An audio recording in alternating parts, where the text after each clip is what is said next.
بسم اللہ الرحمن الرحیم۔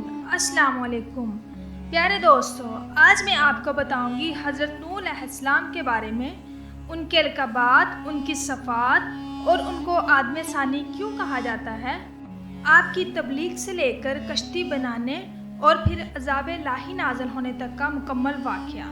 قرآن پاک کی 29 سورتوں میں اس عظیم پیغمبر کے بارے میں ذکر ہوا ہے اور آپ کے نام سے قرآن پاک میں ایک مکمل سورہ نوح نازل ہوئی ہے۔ حضرت نوح علیہ السلام کا نام قرآن پاک میں 43 مرتبہ آیا ہے۔ مؤخرین اور مفسرین نے لکھا ہے کہ حضرت نوح علیہ السلام کا نام عبدالغفار، عبدالجبار، عبدالملک یا عبدالعلی تھا، اور نوح کا لقب انہیں اس لیے دیا گیا ہے کیونکہ وہ سال ہر سال اپنے اوپر یا اپنی قوم کے اوپر نوح گریاں کرتے رہے۔ آپ کی عمر مبارک کے بارے میں اختلاف ہے، بعض روایات میں 1400 سال جبکہ بعض میں 2500 سال بیان کی گئی ہے۔ آپ نے 950 سال اپنی قوم کے درمیان اسلام کی تبلیغ کی۔ حضرت نوح علیہ السلام بہت سی صفات کے حامل تھے۔ ان کی پہلی صفت یہ تھی کہ انہیں شریعت جداگانہ ملی تھی۔ ان سے پہلے انبیاء کرام حضرت آدم علیہ السلام اور حضرت ادریس علیہ السلام کی شریعت پر چلتے تھے۔ دوسری صفت یہ تھی کہ آپ کو اللہ تعالیٰ نے آدم ثانی کا لقب عطا کیا تھا کیونکہ عالم انسانی کی دوبارہ پیدائش آپ ہی سے ہوئی تھی۔ اور تیسری صفت یہ ہے کہ سب سے پہلے اس عالم میں بت پرستی سے جس نے روکا اور لوگوں کو ڈرایا وہ حضرت نوح علیہ السلام تھے۔ چوتھی صفت یہ ہے کہ آپ سب سے پہلے پیغمبر تھے جن کی بددعا سے ان کی قوم ہلاک ہوئی۔ اور پانچویں صفت یہ کہ قیامت کے دن حضرت محمد صلی اللہ علیہ وسلم کے بعد جو سب سے پہلے اپنی قبر سے نکلیں گے وہ حضرت نوح علیہ السلام ہوں گے۔ چھٹی صفت یہ کہ کسی بھی نبی کو اس عالم فانی میں دراز زندگانی حاصل نہیں ہوئی جتنی اللہ تعالیٰ نے آپ کو عطا فرمائی۔ اور ساتویں صفت یہ کہ باوجود دراز عمر کے آپ کا ایک بھی دانت مبارک نہیں ٹوٹا، ایک بھی بال سفید نہیں ہوا اور جسم مبارک میں ذرا بھی کاہلی یا سستی نہیں آئی، اسی طرح توانا اور مضبوط رہے جیسے جوانی میں تھے۔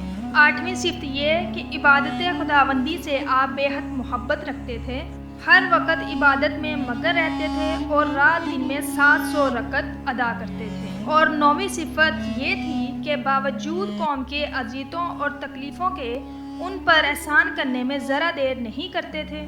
حضرت نوح علیہ السلام اولاد قبیل پر مبعوث ہوئے تھے اور انہیں راہ راست پر لانے کی بھرپور کوشش کی مگر وہ لوگ راہ راست پر نہ آئے۔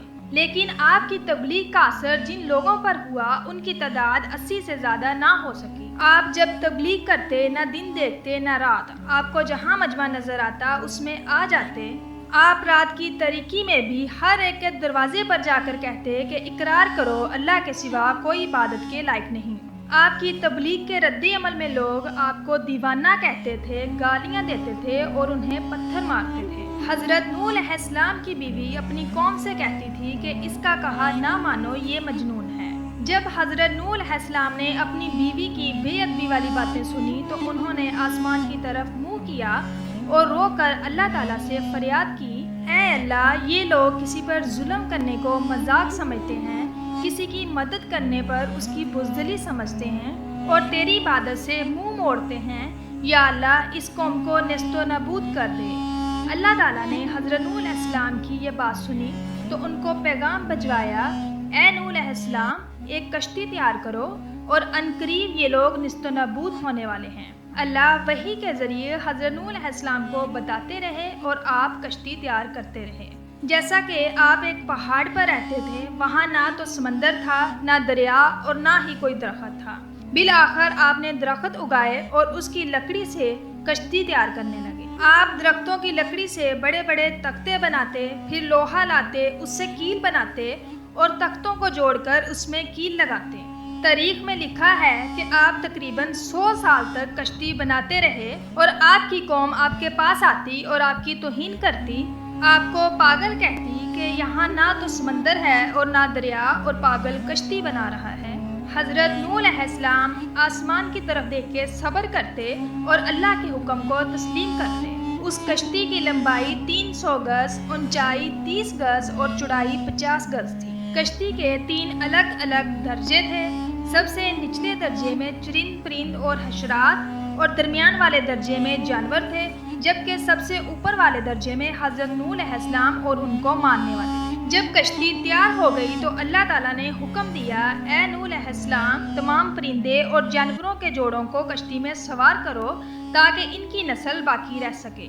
حضرت نوح علیہ السلام نے چرند پرند جانوروں خواہ ہر وہ چیز جس میں زندگی کے اثار تھے ان کو کشتی میں سوار کرنا شروع کر دیا۔ پھر آپ نے انسانوں سے کہا کہ آؤ، یہ نجات کی کشتی ہے، اس میں سوار ہو جاؤ، جو کوئی بھی اس میں سوار ہوگا وہ اللہ کی امان میں ہوگا۔ یہ بات سن کر سب لوگ ہنسنے لگے اور آپ کا مذاق اڑانے لگے۔ تاریخ گواہ ہے کہ آپ کے ساتھ جو لوگ سوار ہوئے ان کی تعداد صرف 80 تھی، جن میں آپ کے 3 فرزند، ان کی بیویاں اور ایک آپ کی بیوی مومنہ بھی شامل تھی۔ اللہ نے اپنے نبی سے فرمایا کہ ان قریب تندور سے پانی ابلے گا اور پوری قوم کو ڈبو دے گا۔ اس بات کو سن کے قوم نوح ہنس ہی رہی تھی کہ اتنی دیر میں تندور سے پانی ابلنا شروع ہو گیا۔ لوگ دور دور سے اس پانی کو دیکھنے آتے اور ہنستے، لیکن تھوڑی دیر بعد ہی ان کی ہنسی بند ہو گئی اور پانی اتنا بڑھتا گیا کہ ان کے تمام گھر ڈوب گئے اور اوپر سے بارش بھی برس رہی تھی۔ کافر یہ سمجھ رہے تھے کہ طوفان کچھ ہی دیر کا ہے، یہ سوچ کر وہ پہاڑ پر جانے لگے۔ کافروں کے ساتھ حضرت نوح علیہ السلام کے بیٹے کنعان بھی شامل تھے۔ جیسے ہی آپ نے دیکھا کہ ان کے بیٹے کنعان کافروں کے ساتھ اونچے پہاڑ پر جا رہے ہیں تو آپ نے اسے دور سے آواز دی، اے کنعان، نجات کی کشتی میں آ جاؤ۔ تو کنعان اور اس کی ماں بولی کہ ہم تھوڑی ہی دیر میں پہاڑ کی چوٹی پر پہنچ جائیں گے، پانی اتنی اوپر نہیں آ سکتا۔ لیکن پانی اتنا بڑھتا گیا کہ کہیں بھی کوئی بھی پہاڑ نظر نہیں آ رہا تھا اور نہ کوئی درخت نظر آ رہا تھا، صرف وہی لوگ بچے جو اللہ کے نبی حضرت نوح علیہ السلام کی کشتی میں سوار تھے۔ اس وقت پانی زمین پر 10,000 گز بلند تھا۔ مسلسل پانی بڑھتا گیا اور 40 دن کے بعد پانی کا بڑھنا ختم ہوا۔ بارش بھی رک گئی، لیکن چاروں طرف صرف پانی ہی پانی نظر آ رہا تھا۔ تقریباً 5 ماہ تک کشتی پانی میں تیرتی رہی، کسی بھی جگہ پہ نہ ٹھہری۔ بالآخر دریائے دجلہ کے مشرقی سندھ میں ایک پہاڑی جس کو کوہ ارارات کہتے ہیں، اس کی ایک چوٹی جس کا نام جودی ہے، اس چوٹی کی اونچائی تقریباً 13,000 فٹ ساحل سمندر ہے۔ کشتی نوح اس چوٹی کو لگ کے ٹھہر گئی۔ یہ تاریخ 10 محرم الحرام جمعے کا دن تھا۔ اللہ کے نبی نوح علیہ السلام نے کبوتر کو زمین پر بھیجا کہ دیکھ زمین پر پانی خشک ہو رہا ہے یا نہیں۔ کبوتر گیا اور زیتون کی ٹہنی اٹھا لایا۔ اللہ کے نبی نے اللہ کا شکر ادا کیا اور یوں پانی رفتہ رفتہ کم ہوتا گیا۔ آپ اور آپ کی جماعت تقریباً 5 ماہ تک جودی پہاڑ پر ٹھہری۔ آپ نے تمام پرندوں اور جانوروں کو آزاد کیا اور اللہ کا شکر کرتے رہے، ذکر کرتے رہے، دنیا کو پھر سے آباد کرنے کی سوچ میں مگن رہے۔ تاریخ گواہ ہے کہ آپ کے ایک بیٹے سام، جس سے روم، فارس اور عرب کی نسل چلی، دوسرے بیٹے حام، جن سے سوڈانی نسل چلی، اور تیسرے بیٹے یافس، جس سے ترک اور یجوج مجوج قوم چلی۔ اور یوں حضرت نوح علیہ السلام اور آپ کی اولاد نے اللہ کے حکم سے دنیا کو پھر سے آباد کیا۔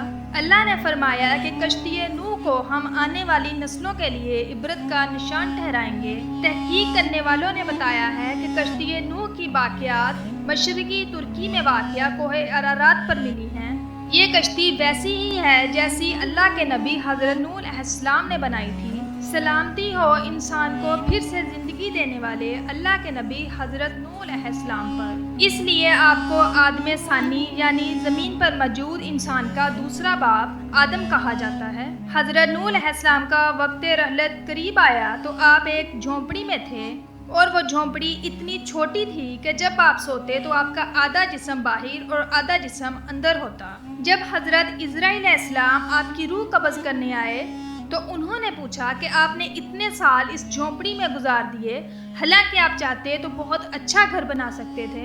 حضرت نوح علیہ السلام نے جواب دیا کہ میں نے تمہارے انتظار میں اتنا عرصہ گزار دیا۔ اس پر ملک الموت حضرت عزرائیل علیہ السلام نے کہا کہ ایک وقت ایسا بھی آئے گا جب انسان کی زندگی 100 سال سے کم ہوگی، لیکن وہ بہت عالیشان محل بنائیں گے۔ اس پر حضرت نوح علیہ السلام نے فرمایا کہ اتنی مختصر سی زندگی، اگر میں اس زمانے میں ہوتا تو اپنا سر سجدے سے نہ اٹھاتا۔ سبحان اللہ۔ امید کرتی ہوں آپ کو میری آج کی ویڈیو پسند آئی ہوگی۔ اگر پسند آئی ہے تو ویڈیو کو لائک کر دیں اور مزید ایسی ویڈیوز دیکھنے کے لیے چینل کو سبسکرائب کر دیں۔ شکریہ۔